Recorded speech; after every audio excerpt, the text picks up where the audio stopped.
All right. The guy I asked to speak, he was there when I came to this program for the first time. I was 4 days clean, coming out of detox, and heard this crazy dude speak. And it was my story. I mean, it would have been. He's just a few years older than me, just a few. But he spoke truth without sugarcoating it. And he's taught me a lot. He's always helping out the newcomer. I mean, before he even really knew me, he brought me to meetings just so I would make sure I was here. But definitely someone I look up to in this program. But no further ado, got Mr. Silver Fox, Greg J.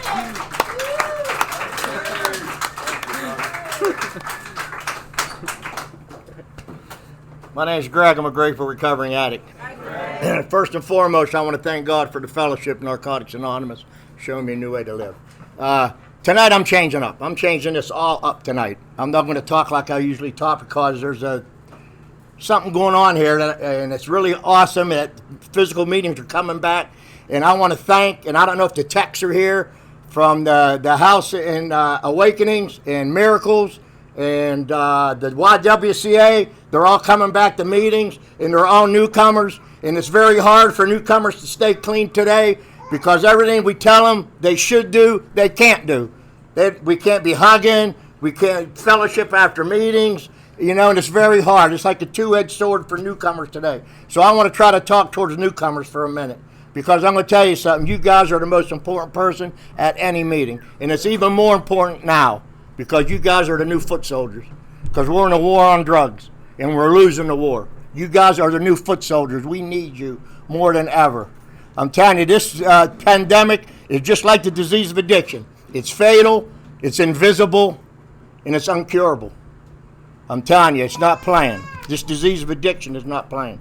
So, man, today I want to try to carry a message to newcomers because you are very important. Man, I need to say something else because this Zoom, I'm a Zoomette. I made that new word up, Zoomette, because, man, I've been Zooming everywhere. And there's a bunch of people here from Zoom, and I had the opportunity last week to speak in Birmingham, England. It was the most beautiful thing I ever did in my life. And there are 6 or 7 people at this Zoom meeting from the UK, and I love the UK.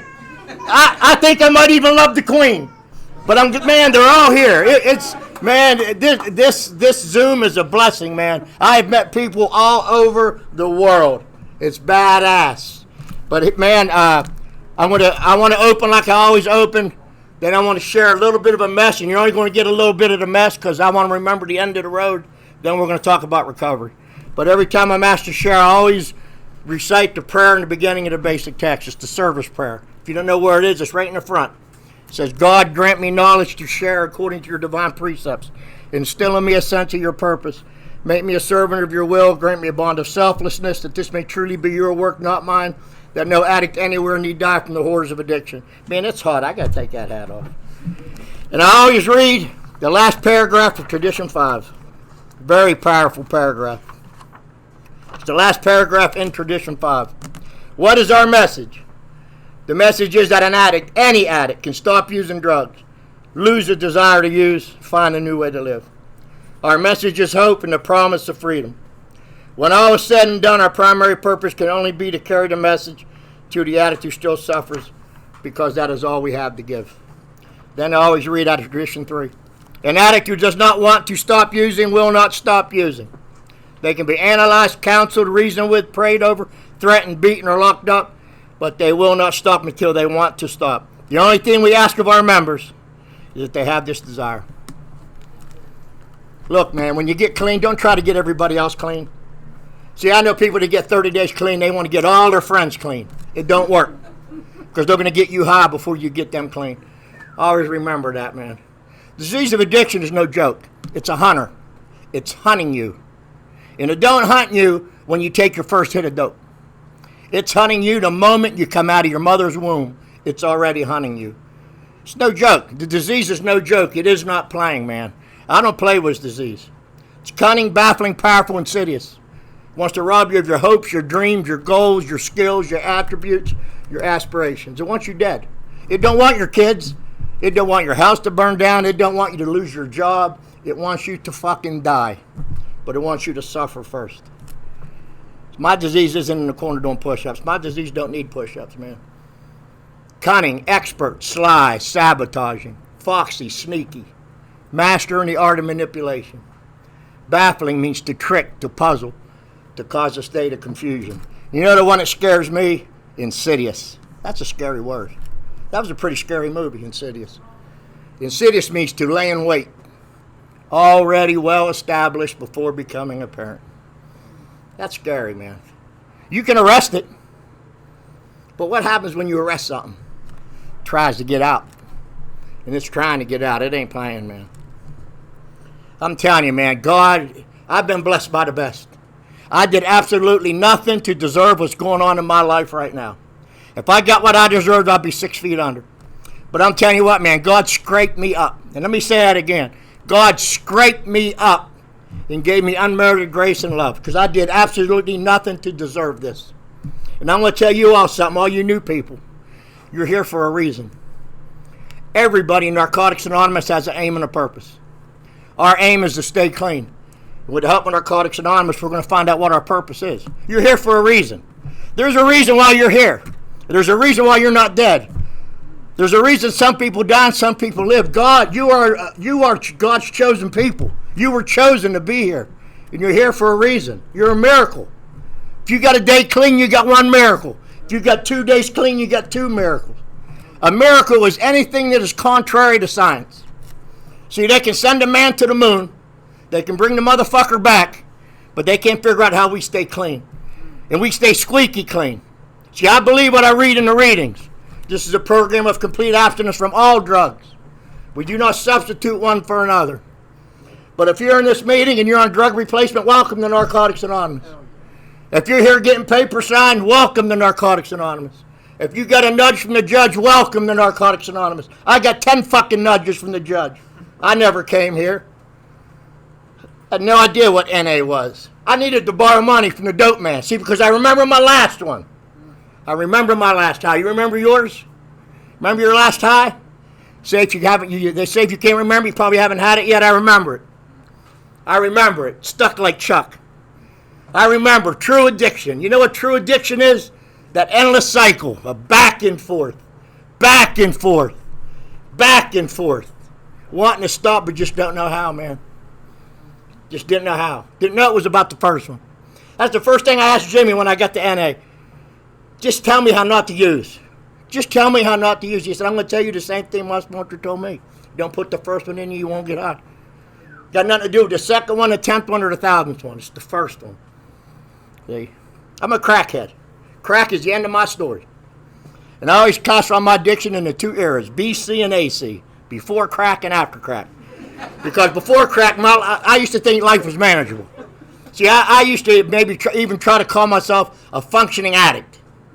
But let me tell you something, there ain't no such thing as a functioning crackhead. Ain't no way. Because I'm going to tell you what, crack reverted me back to sign language.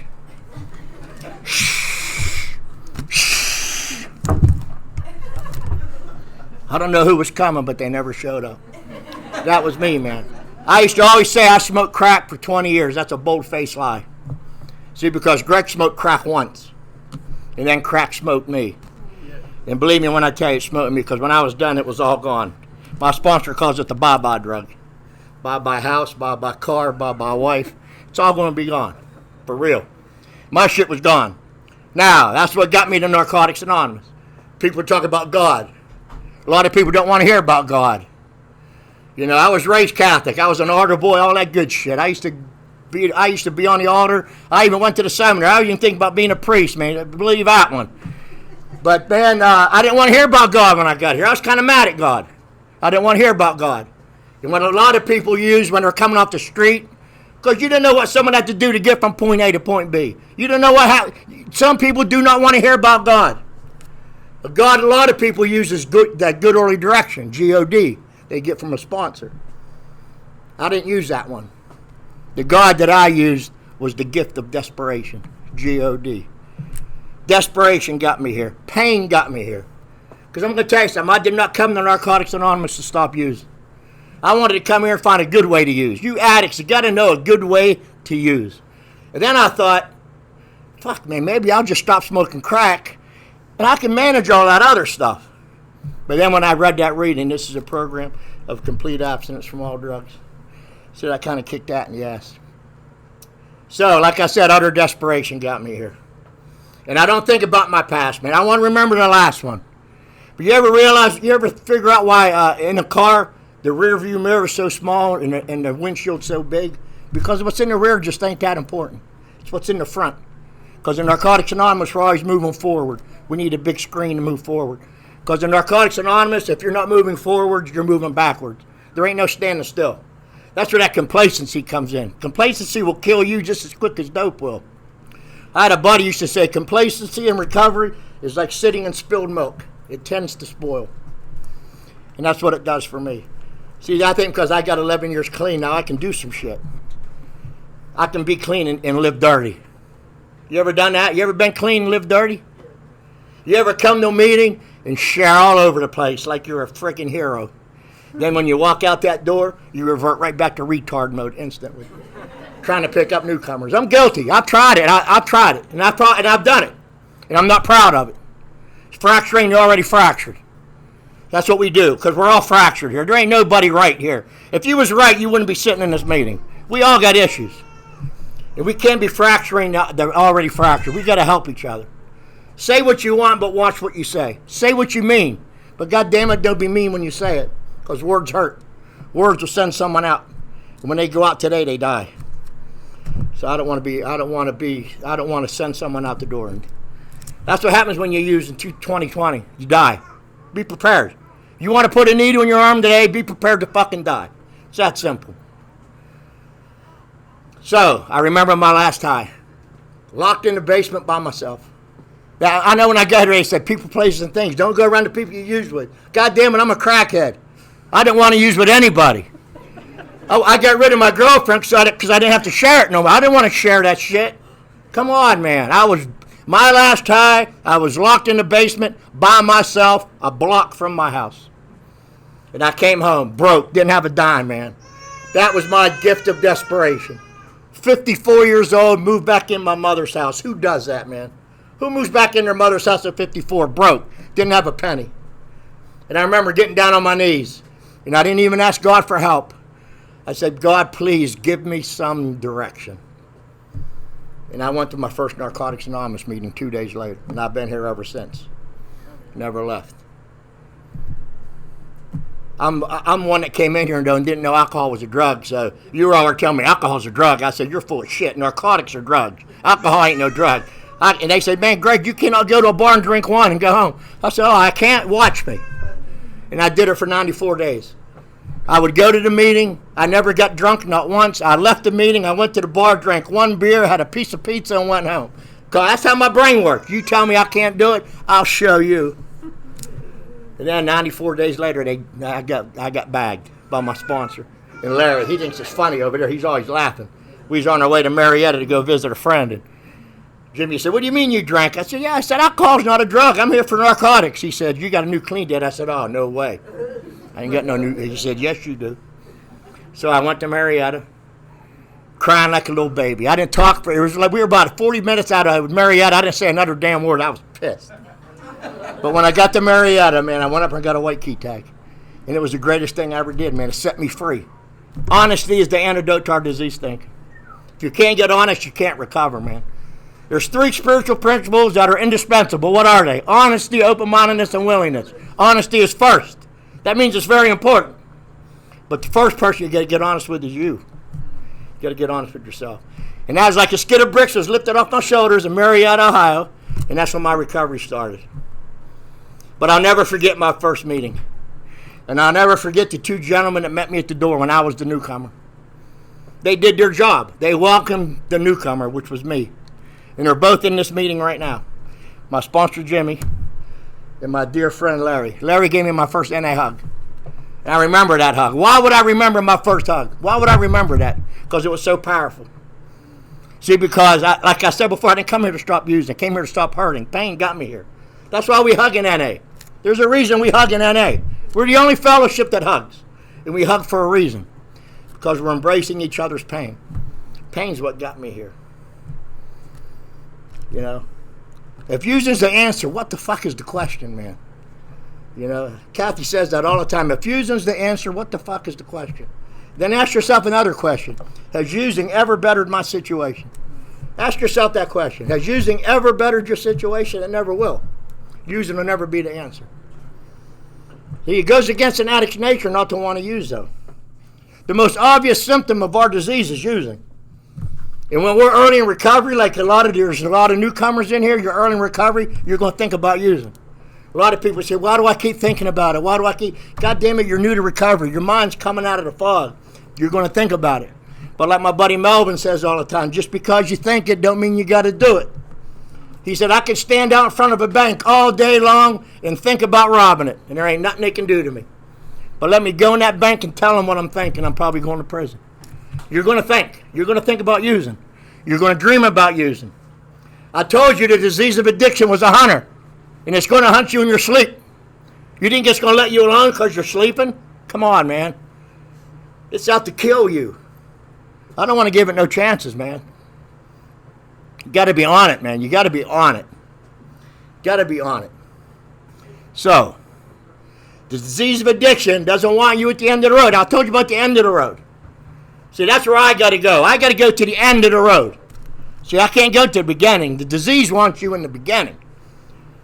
Close your eyes for a minute, man. Go back. Go way back. Go back before the whore. Go back before the rooms. Go back to when using was fun. Remember when using was fun? Remember when you could go out and buy everybody a drink? Remember that little brown bottle with a gold spoon? All the old timers remember that little brown Coke bottle. Go back there, see? Because back then we were all kings and queens. But then certain things started to happen as we continued to use. We acquired some real strange mannerisms and behaviors. Like, come on, man, real strange. Like the bathroom. How about the bathroom? Couldn't fucking nobody get in the bathroom. Bathroom became headquarters. I swear to God, there were nights I was at the party, I never left the bathroom. Crawling around on the floor for shit that never fell. I found out two things about crack. There ain't no goddamn crack on the floor, and there ain't never no leftover crack. Because let me tell you something, I smoked breadcrumbs, I smoked popcorn, I probably smoked a little rat poison, I smoked a little bit of cement, but I never smoked no crack off the floor. There ain't no goddamn crack on the floor. Crazy, man. But the disease wants you at the beginning. See, he wants you at the, he don't want you at the end of the road. See, but the end of the road isn't the end of the road. See, because at the end of every road, there's a why. Now, do I want to go do I want to take that left, jails, institutions, or death? Or do I want to take the right, find a new way to live? I thank God I took that right and found a new way to live. And I went to my first Narcotics Anonymous meeting. And Jimmy and Larry met me. And Larry hugged me, scared the fuck out of me. If you'd have hugged me in a bar, I'd have punched you in the face. But I walk in this meeting, this guy hugged me and said, man, where the hell am I at? But I felt that hug, man. Seeing God was doing for me what I couldn't do for myself. See, because I'm going to tell you something, and I need to share this for this reason, that Narcotics Anonymous is more than just about drugs. It'll change the whole way of thinking. Because I'd been misinformed by misinformed people my whole life. My whole way of thinking was twisted. When I got to this program, let me tell you something. I come from a town, Warwood, it was all white. I never had a black kid in my school. I never went to school with a black kid ever. My dad was a total racist, and I grew up to be one. Because nobody's born to be a racist. That shit is bred into you. And that was bred into me my whole life. And God was doing for me what I couldn't do for myself. And Larry gave me my first NA hug. So I'm going to tell you something right now. This program will change everything. It'll change every way you think that is twisted. Because my way of thinking was totally twisted. And Larry and Jimmy, and they probably get tired of hearing me say it, man, I love you too. I love you, Jimmy, and I love you, Larry, with all my heart. Without these guys, I would not be here, man. I was the newcomer that they carried the message to. And I love the NA message that addict, any addict, Fat addict, skinny addict, tall addict, short addict, black addict, white addict, gay addict, straight addict, intelligent addict, not so intelligent addict, West Virginia addict, England addict, all kinds of England addicts. Any addict can stop using drugs, lose the desire to use, find a new way to live. That's a threefold message. I'm getting old. I can't even put my finger up. Threefold message. Any addict can stop using drugs, physical. Lose the desire to use, which is mental. And find a new way to live, which is spiritual. But I got to remember something. Remember, the disease of addiction is a hunter, and it's got three. Obsession. I've got to have it. Compulsion. Once I have it, I can't stop. And the spiritual part of this disease, total self-centeredness. See, I always say, I love Jeff, my buddy Jeff. Is Jeff still in there? I heard Jeff say this once, and it made so much sense to me. He said, I only have one character defect. All other defects stem from the one. They're all shortcomings that stem from the one. And the one character defect we all have, you all know what it is. Total self-centeredness. All other defects stem from that. And my whole life was based on that. Totally self-centered fear, low self-esteem, self-hatred. That's why I love the triangle of self-exception, anger, resentment, fear. See, they say if you put a D in front of anger, it spells danger. My whole addiction was based on that, fear. I always used to say I used because I wanted to use. That's a lie. I used because I was a scared little kid in a man's body. I didn't like who I was. When I looked in the mirror, I wanted to be anybody but who I was looking at. You ever done that? You ever look in the mirror and want to be anybody else? That was me. And I remember early on, Jimmy grabbed me. I'm whining. You know how we all whine. We all want to sit on a pity pot. And I'm not knowing. The only thing you get from the pity pot's ring around your ass. But I'm on a pity pot. I'm blaming everybody else. It's the police's fault. It's the government's fault. He grabbed me by the arm. He said, come here. I'm going to show you the enemy. And he took me in the bathroom. And he said, now look in the mirror. There's the enemy. That was my own enemy. I'm my own worst enemy. I even tried that geographical shit, but I forget I take me with me. I went to New Hampshire. I was getting in trouble selling dope because I thought I was the greatest fucking dope dealer in the world. And I'm getting in trouble, and they're fucking, I'm getting out of here. So I go to New Hampshire, living on the beach, being crazy as hell up there. And next thing I know, I get indicted by the goddamn state of West Virginia. And they're going to come up and get me. And I'll never forget the district attorney, Calabash. She hated me, man. He told me, he said, I'm taking all you scumbags off the street. And I'm thinking to myself, well, that son of a bitch. But now when I think about it, I was a fucking scumbag, man. I was a scumbag. I was a menace to society. See, I went from being a menace to society to a productive member of society. That's what we do here. See, because let me tell you something. I'm not saying this to brag or boast. I told you when I got here, I had absolutely nothing. And I don't care if you're sitting here with absolutely nothing. I don't care what rock you crawl from under. I don't care if you were selling your ass on the street last night. I had nothing when I got here. Zero. I stayed clean. And today I have my own house. I own my own house. I own a car. I've been clean 11 years, 5 months. Had the same job 11 years and 5 months. And I'm not saying that to brag or boast. I'm saying I don't care where you're at. I don't care if you have nothing. I don't care if you think you're a bottom feeder. I don't care if you hate yourself. You can get all your stuff back just by staying clean. This shit works, man. This program makes possible what seemed impossible. Like stopping the use of dope. This program's bulletproof. I'm telling you, it's the greatest show on earth. It really is. It's the greatest show on earth. But you got to do work. This is a self-help program. This is not a get-well program. You are never going to get well here. You're going to get better here. It's never over. Like Jeff says all the time. I always quote my man Jeff. I love Jeff. Hey, Jeff, I love you, brother. Jeff always says, I forget what I was thinking of now. I forget what I was going to say now, Jeff. Sorry. The only thing cured around here is bacon and ham. And I'm sure not bacon or ham. Yeah, I guess I am a little bit of ham. But this program works, man. It really does. You got to use the tools of the program. Larry says all the time, I'm not the sharpest tool in the shed, but at least I'm in the shed. And these tools put us in the shed. First tool is the basic text. I got a nice cover on it, but this is the basic text. I don't go nowhere without it. When you went to the crack house, did you go without your stem, your pusher, your lighter? When you went to the shooting gallery, did you go without your works? I don't go nowhere without this book. But I found out something with the pandemic. See, this book is always in my car. Because whenever I go somewhere, I want it. But the basic text I got at home had dust on it. I spend a lot of time home. especially now with the pandemic. I had dust on that book, but I pulled that book out. And that was my little tool that I used, because I was isolated with the person I hate the most, myself. I don't like myself, man. And I came here and asked Jimmy to sponsor me. He said, I'll temporarily sponsor you. He said, I've been temporarily sponsoring Larry. At that time, it was about 20 years. So he's been temporarily sponsoring me for 11. And he made a whole lot of sense to me. He helped me do everything. He helped me read the book. Because when I bought this book at my first meeting, I had to borrow $10 off my mom because I told you I was broke. She gave me $10. I bought the basic text.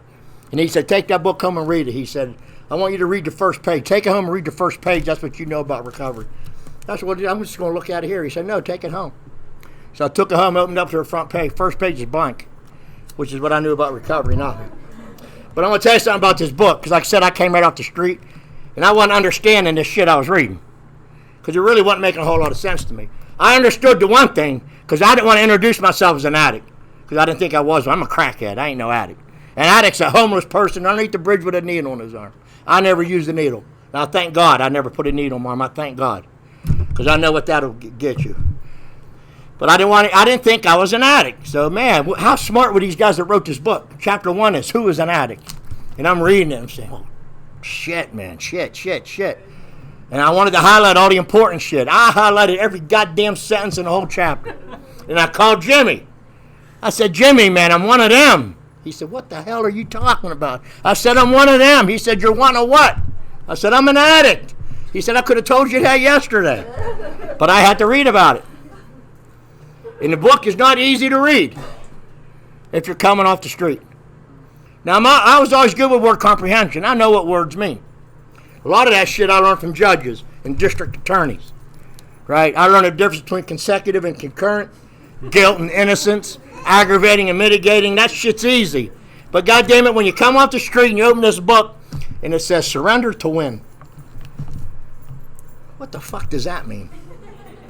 Surrender to win. Or, I can't keep what I have unless I give it away.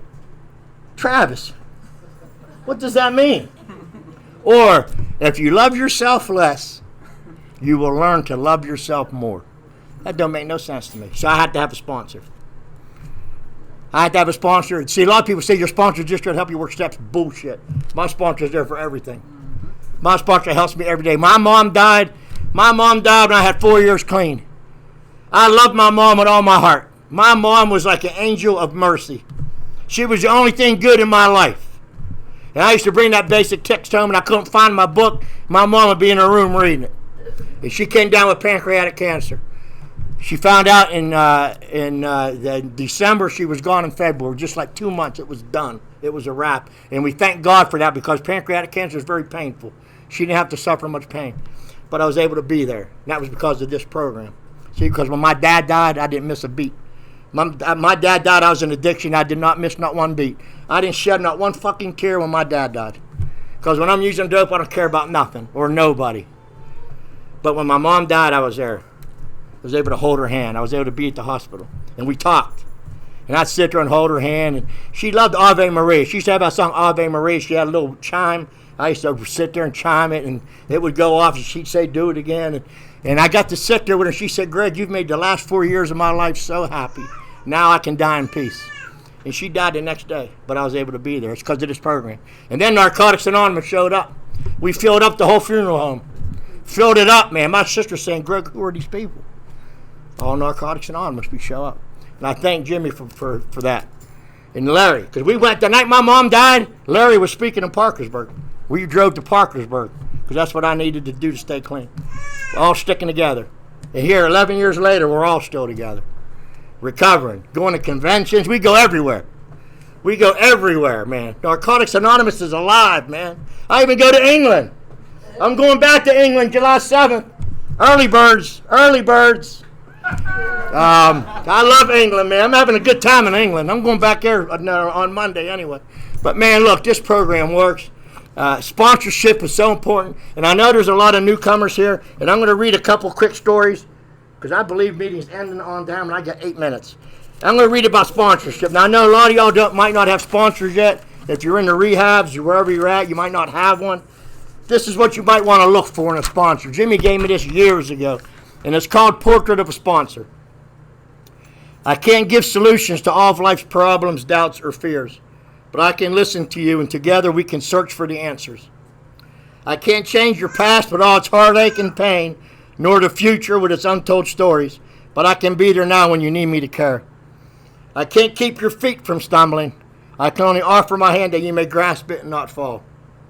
Your joys, triumphs, successes, and happinesses are not mine, yet I can share in your laughter. Your decisions in life are not mine to make nor to judge. I can only support you, encourage you, and help you when you ask. I can't prevent you from falling away from friendship, from your values, from me. I can only pray for you, talk to you, and wait for you. I can't give you boundaries which I have determined for you, but I can give you the room to change, the room to grow, the room to be yourself. I can't keep your heart from breaking and hurting, but I can cry with you and help you pick up the pieces and put them back in place. I can't tell you who you are. I can only love you and be your friend. That's a sponsor. That's my sponsor. I love him with all my heart, man. I tell him that all. He said, "Oh, don't put me on no pedestal." Well, God damn it, Jimmy, I got you on a pedestal because I wouldn't be here without you and Larry. So I love you guys with all my heart. Man, look, the greatest show on earth. That's all it is. This program makes possible what seemed impossible. And this book right here, man, is the most important book you'll ever read. See, if you get a basketball, you put a basketball in your hands, what's it worth? About $30. Put that basketball in the hands of Michael Jordan, it's worth $30 million. Get a baseball bat in your hand, what's it worth? $40 or $15, $20? Put that baseball bat in the hands of A-Rod, it's worth $40 million. Put this basic text in the hands of a normal person, what's it worth? Today, $13? Put this book in the hands of an addict, it's a priceless gift. Don't ever forget that, man. This will show you how to, this is your homework. Narcotics Anonymous is like a school. Your sponsor is your teacher. This is your homework, man. You got to do the homework. It's all right here, man. The recipe to live. The recipe to recover is right here. Read it, man. It'll keep you, it'll save your life. For real. It'll save your life. Now, you heard me talk a lot about the message. And I know Larry, he's probably tired of hearing this story, but I got to tell it. Because this is the power of the NA message. This is the power of how someone on the other side of the world can help somebody in this country. And this story here brought me to tears, and I'm going to read it. And if I start crying, I've been getting kind of sentimental lately. I cried in damn England the other day. I swear, I'm not even going to get into all that. But man, she made me feel so good from the message I carried. It brought me to tears. It was just like, this girl came into that meeting wanting to commit suicide, and she stayed at the meeting. And she thanked me after the meeting. She said, "Greg, thank you for saving my life." That's powerful shit, man. That shit had me crying, for real. That you know you made a difference. Because that's all we try to do when we speak. See, we're not speakers. I'm not a speaker. I'm a message carrier. And that's all you try to do when you carry a message, is to help one person. Just one. I don't care if the rest of you people don't like nothing I said. It don't matter to me. As long as one person got it. And that made my day, man. Claire, she made my day. I'm telling you, I love England. July 7th. All right, let me tell you this story, and I'm going to be done. Because I'm pretty close. Okay, the first story. Larry, you got your readers. Fuck, I can't see, man. This is too small. Oh, dig it. Man, I'm getting old. I'm getting gray. I'm the silver fox, but I'm old. All right, this first story is called 84 Days. And the second story is in response to 84 Days. Hello, my name is Habib, and I am an addict. Greetings to all addicts at the Central Prison in Iran, to all NA groups around the world. I am writing this letter as I pass the final moments of my life. I am very close to death. I wish to send a message to all fellow members. I got clean through a Narcotics Anonymous meeting in prison. And through attending these meetings, I stopped using drugs. I've become very close to God. I feel good and I am at peace with myself and the world. I have accepted the will of God. This is crazy right here. I'd like to ask you fellows to stay clean and be of service. Try to help other addicts stay clean, physically, mentally, and spiritually. Please continue this path to save other addicts. I have nothing else to say. My name is Habib. Wow. And by dawn, my life will end. I will be hanged for the crimes that I committed, but I have been clean for 84 days beside you. I wish success to all addicts, members and non-addicts, or members and non-members. God bless Habib from Iran. That's pretty powerful. Now, this is the power of the message. This is what happens. This is in response to 84 days. My name is Ron, and I am an addict. I've been clean for a while in a New York prison. I've been receiving the NAWA magazine for the last 18 months. Each issue has touched me in one way or another, but the October 2006 issue did more than touch me. It brought me to tears. I was spiritually and mentally broken about being in prison. I was staying clean, but that was about all. Then I read Habib's story, and I cried like a baby. Here I was feeling sorry for myself and thinking life was over because when I get out, I'll be an ex-prisoner. Habib's message hit me hard. It took an addict on the other side of the world to get me to do something I've not done in a while. I got down on my knees and I thank my higher power for the life I have today and the life I will have when I get out of prison. I wish I could thank Habib for saving me mentally and spiritually. Thank you anyway for printing this message. I will never forget an addict named Habib. That's pretty powerful, right? That's the power of the message. We carry the message around here. And we don't carry any message. I don't carry Dr. Bob or Bill W.'s damn message. I carry the message contained in this book. That an addict, any addict, can stop using drugs, lose the desire to use, find a new way to live. And we have steps, and there are spiritual principles embedded in every step. They say steps 1, 2, and 3, change your mind steps. Steps 4 through 9, change your heart steps. Steps 10, 11, 12, change your life steps. Change your mind, change your heart, change your life. And like I said, spiritual principles embedded in each one. For me, honesty in the first, hope in the second, faith in the third, courage in the fourth, trust in the fifth, because you got to trust somebody. Willingness in the sixth, humility in the seventh, forgiveness in the eighth, restitution in the ninth, perseverance in the 10th, spirituality in the 11th, and step 12 will always be about service. Having had a spiritual awakening as a result of these steps, we tried to carry the message. Doesn't even say we carried it, we tried to carry it. Practice these principles in our affairs. It's all about giving back, man. I can't keep what I have unless I give it away. Now I'm going to leave us in the words of Jimmy A. Now, I love Jimmy A. He just died at the podium. Last year he died in Louisville, Kentucky. He got done sharing. He was the first speaker that ever really impacted me. I love Jimmy A. with all my heart. And he always used to end like this. He said, a bell isn't a bell until you ring it. A song isn't a song until you sing it.